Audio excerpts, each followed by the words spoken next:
जो धार्मिक स्थान है उधर जिस तरीके से टैंकों तोपों के साथ अटैक किया गया, गुरपुरब के दिन जब वहां पे श्रद्धालु थे उनके कत्ल करके सारा सरोवर लाल कर दिया खून से, ये एक स्टेट स्पॉन्सर्ड, जब प्रधानमंत्री अपने ही लोगों के ऊपर, तो क्यों आज तक इंदिरा गांधी के ऊपर क्यों कोई कानून नहीं लगा?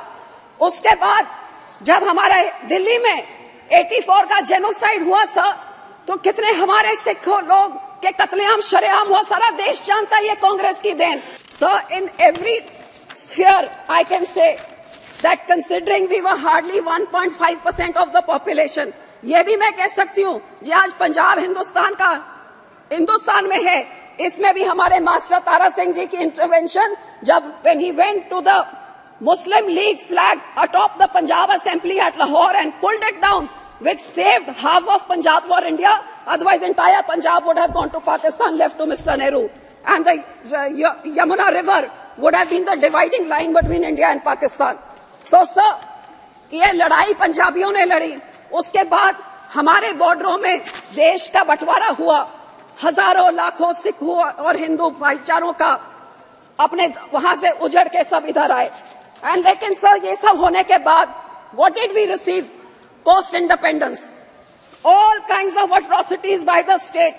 हमारे पंजाब का बंटवारा हुआ, लड़ाई हमने लड़ी, देश को आजाद करने के लिए कितने बड़े सैक्रिफाइसेस दिए, और जब देश आजाद हो गया तो पंजाब के टुकड़े टुकड़े करके अलग अलग राज्य बनाए गए, हमारे को राजधानी नहीं दी गई, हमारा पानी खो के दूसरे राज्यों को दे दिया गया अगेंस्ट रिपेरियन प्रिंसिपल्स, हर तरीके से पंजाबी स्पीकिंग गांव को दूसरे। सर प्लीज, अब तो कोई ऑपोजिशन नहीं है, अब तो आज टाइम दे दीजिए। बिल पर बोले इतना तक मैं आ रही हूँ उस पर सर, मैं अट्रॉसिटीज की बात कर रही हूँ कि कानून कितना जरूरी होता है। उसके बाद सर एक स्टेट स्पॉन्सर्ड जेनोसाइड का क्या हो, कैसे हुआ? वो हमारे अकाल तख्त साहब के ऊपर इंदिरा गांधी के कहने पे जब वहां टैंकों तोपों से चढ़ा के हमारी सबसे जो धार्मिक स्थान है उधर जिस तरीके से टैंकों तोपों के साथ अटैक किया गया, गुरपुरब के दिन जब वहां पे श्रद्धालु थे उनके कत्ल करके सारा सरोवर लाल कर दिया खून से, ये एक स्टेट स्पॉन्सर्ड, जब प्रधानमंत्री अपने ही लोगों के ऊपर, तो क्यों आज तक इंदिरा गांधी के ऊपर क्यों कोई कानून नहीं लगा? उसके बाद जब हमारे दिल्ली में 84 का जेनोसाइड हुआ सर, तो कितने हमारे सिख लोग के कत्लेआम शरेआम हुआ, सारा देश जानता है ये कांग्रेस की देन। आपको हैरानी होगी, एक एफआईआर, सिर्फ एक एफआईआर दर्ज हुआ, तो क्यों आज 40 साल होने के बाद आज भी हमें तो कोई जस्टिस नहीं मिला? आपके इस नए कानून में सिखों के साथ कहाँ इंसाफ है? कौन सा वो पॉइंट है, मुझे बताएं जरा गृह मंत्री जी, वो कौन सा है जहां 40 साल बाद हमें इंसाफ मिले? और सर यही मैं कहना चाहती हूं कि हमारे सिखों के जब धार्मिक स्थानों पे अटैक हुआ, हमारे कत्लेआम हुए, कोई वहां पे किसी को सजा नहीं मिली, कोई एफआईआर नहीं लगाई गई, कोई हमारे बहनों के साथ जो रेप हुआ कोई हमारी सुनवाई जब कहीं नहीं हुई। और इसी तरह पंजाब में जब हजारों नौजवानों को, बेगुनाहों को यूएपी लगा के, ऐसे ऐसे कानून लगा के, जब उनको एक पूरी जवानी, अब यहाँ पे वो बिट्टू नहीं है कांग्रेस के एमपी साहब, उनके जो दादाजी थे, पूरा बेअंत सिंह ने एक पूरी पीढ़ी सिखों की खत्म कर दी।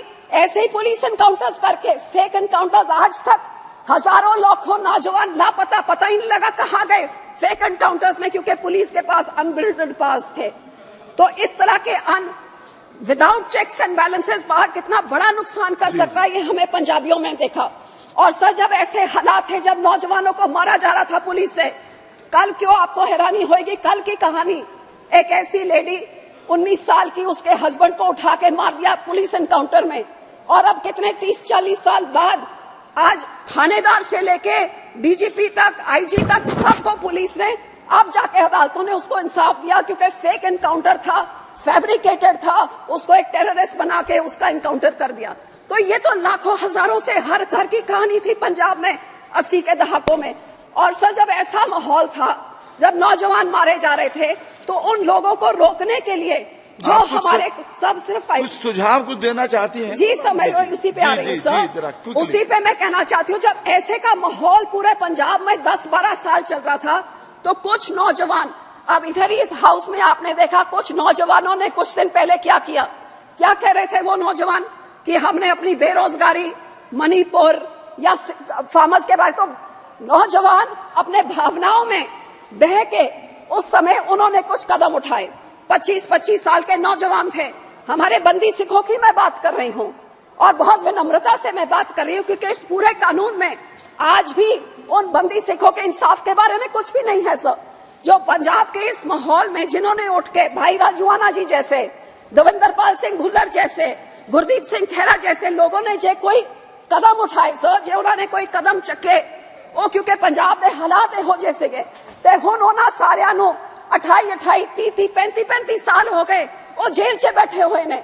सो वेयर इन द कॉन्स्टिट्यूशन और where in legal prudence does it say that you can just be imprisoned forever without any, आपको कोई इंसाफ ना मिले? ये तो ह्यूमन राइट्स की वायलेशन है, ये एक इंसान की इंसानियत की वायलेशन है। Sir 1 minute 5 minute sir.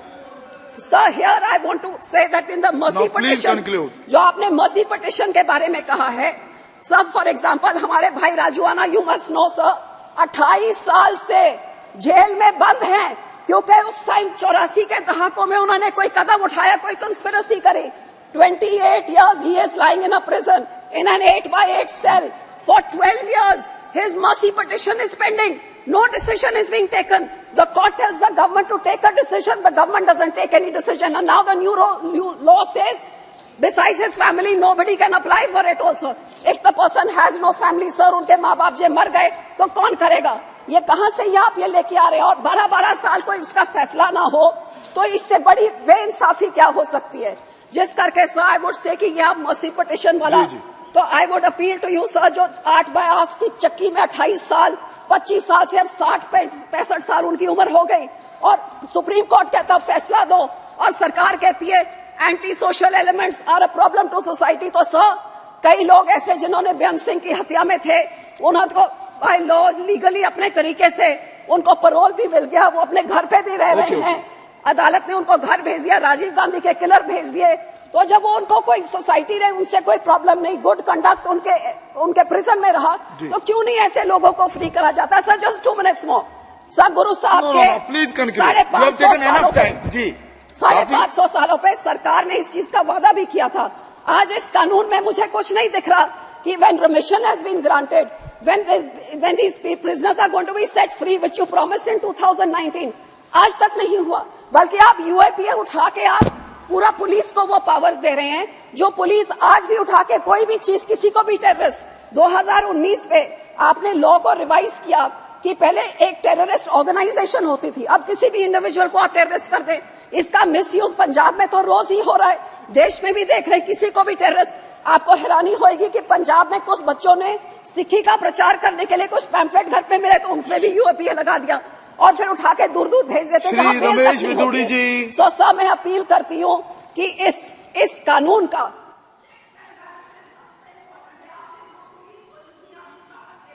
ये पुलिस का मिसयूज का हम इस चीज का गवाह है, और ये चेक्स एंड बैलेंसेस नहीं हुए, तो यही कुत्ता कल आपको। विदुड़ी जी